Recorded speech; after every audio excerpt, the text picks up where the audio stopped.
What's going on, guys? Welcome back to episode 3 of What's Happening Surf Fishing. In today's episode, we're going to be covering float color and float size. If you're new here, What's Happening Surf Fishing is a weekly podcast where we answer questions in the comment section, 100% related to surf fishing.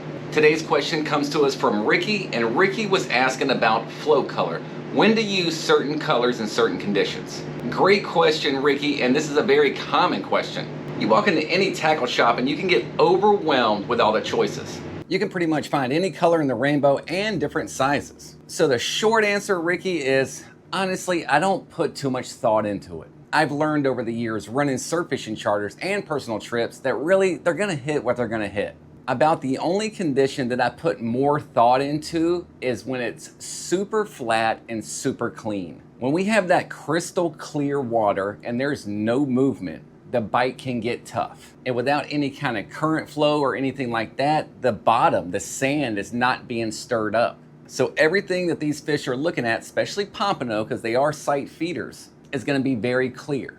So you might have this big pink, orange, green or purple floating there, and that could look unnatural. There's all kind of debates out there of what fish see as far as color. So the most reliable source that I found and I go off of is a book by Paul Johnson. That book was written in 1984, 85, something like that. It's called The Scientific Angler. And this guy dives deep into underwater behavior. He was actually a diver and spent years on fish behavior. And after all his research, what he came up with is white. White is probably the best color you can throw while fishing in all conditions. So why don't we just make all our fishing tackle white? Because it's not pleasing to the eye when you walk into the tackle shop. A lot of this stuff, guys, is to catch us, and it works. And other colors work, obviously, like we all catch fish on colored floats and colored beads. But for me to sit here, Ricky, and tell you like, you gotta use pink in these conditions, or you gotta use red in these conditions,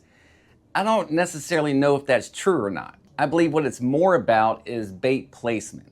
If you're fishing a spread and you're in the area, if you can place that bait where more than likely a fish is gonna be, it's probably gonna hit whatever. But on those super calm, crystal clean condition days, that's when I put some thought into it. I'll eliminate floats altogether. I'll use a lot of these like translucent beads that are just super clear. Basically all they're doing is reflecting light. I'll stay away from the double drops, just fishing one hook, and even lighten up my leader. So if I was fishing 20, I might drop it down to 15, sometimes even 12. So getting back to float color, like here's some good examples of frisky fins. There's a green, a blue, and a pink float, right? But what these floats have in common is the back side or the other side is white. Frisky understands the importance of white. Charles from Surf Pro Tackle is doing the same thing.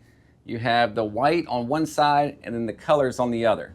So if you believe that and you agree with me, like, so then what do we do? How do we set our rigs up? Playing with tackle and tying rigs and things like that, guys, that's half the fun.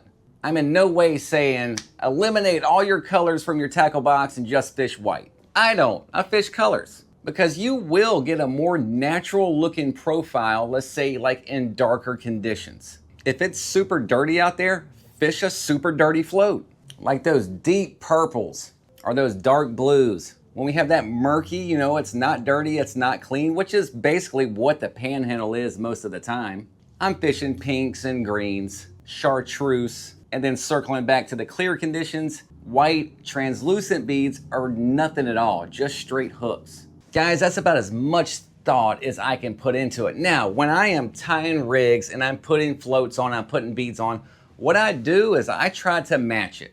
So we'll take the frisky here, the pink and white on one side. If I was gonna put a bead with this, I would put a pink bead. I would put a green with this guy, a blue with this one, and so on.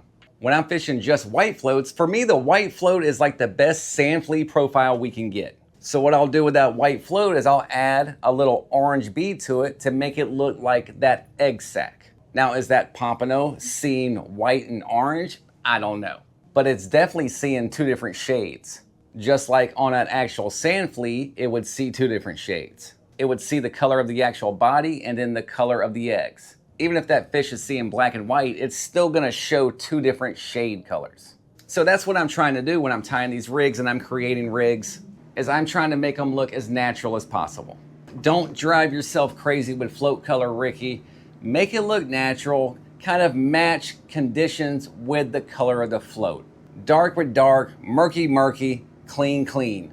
For a long time fishing, I thought that like if it was dirty, I needed to throw brighter colors. That somehow that chartreuse was gonna glow through the mud. Later in my journey, I realized that I needed to match it. And that's where we get the term match the hatch from. So let's move into different profiles. There's a lot of them out there, right? So your standard float, what you see most of the time at the tackle shop on rigs, we are trying to mimic a sand flea.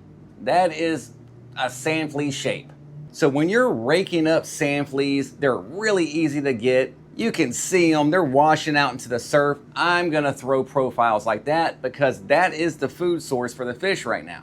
If I can get those sand fleas very easily, then so can the fish. When I can't find the sand fleas and I'm digging and digging and digging and I come up with like one, in my mind, that is not the food source. But I might be raking up a bunch of those little coquina clams. So that tells me those coquina clams are washing out into the surf, and that's probably one of the food sources right now for the pompano. So I'll switch it down to these little tiny floats to match the hatch. Give them what they're eating. These little creature rig bodies are another great profile, guys, and these slay them. That guy looks like a little shrimp, even like a ghost shrimp. There's different definitions in the body. You got a nice cone shape going from big to small. Like that's a fairly natural looking profile.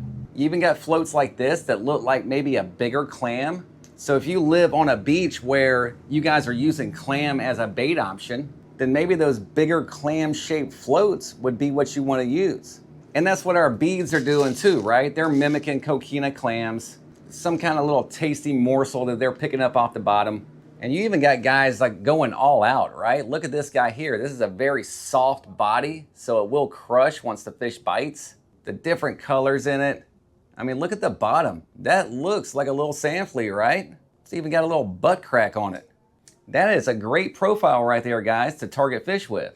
You can get creative and use these little crappie jigs. So I'll just thread those guys on a hook and then put my bait on there, and all this will move around in the current, right? That's a great looking profile. And if you're changing profiles and changing colors and you're still not getting a bite, don't disregard the naked hook. The naked hook has saved more trips for me than I can count. When all else fails and they're being that picky, I just go completely natural on them. So the very long answer to that question, Ricky, is I can't tell you, buddy. I don't think anybody can. The best that we can do is make the smartest decision possible with the current conditions that we're facing. And you can do everything in your power and you still might not catch one. It's just how it is, guys.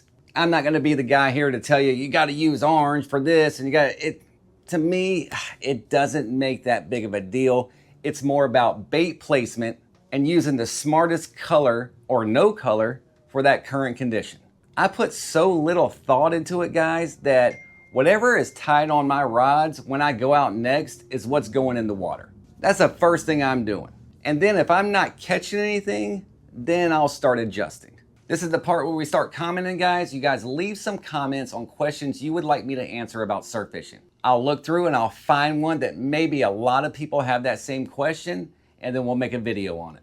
Guys, we're getting super close to the release of the Perdido leader, our branded leader line that's coming out. I'm super excited. We should have this on the shelves by March 1st, guys. 3 different colors, 3 different sizes to choose from. I'll see y'all on the next one.